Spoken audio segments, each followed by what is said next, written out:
तो अस्सलाम वालेकुम गाइस, कैसे सब उम्मीद सकते हैं। तो अभी मैं अपने कलर चीज़ें रख रही हूँ बैग में, क्योंकि कल मेरा मैथ्स का पेपर है। मतलब वो टर्म पता नहीं है,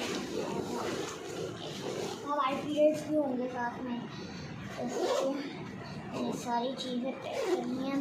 कल मेरा मैथ्स का शायद मैं कल वीडियो बनाऊँ जब मैं सुबह सुबह उठूँ, तो दुआ कहीं में सही पूरे नंबर है, स्पेशली उर्दू में, क्योंकि उर्दू में हर बार कम आते हैं, क्योंकि उर्दू मतलब थोड़ी सी मेरी मुश्किल है, थोड़ी सी कम आते हैं। मेरे उस दिन सिर्फ एक नंबर कटा था, वरना हर बार मेरा एक नंबर उसमें कटता है। पता नहीं कि 21 गलत करे तो एक नंबर हर बार कटता है। तो प्लीज़ दुआ करें मेरे अच्छे आए, मेरे अच्छे आएंगे पेपर में, तो मतलब मार्क्स अच्छे आए, पूरे आएंगे फर्स्ट टर्म स्कूल।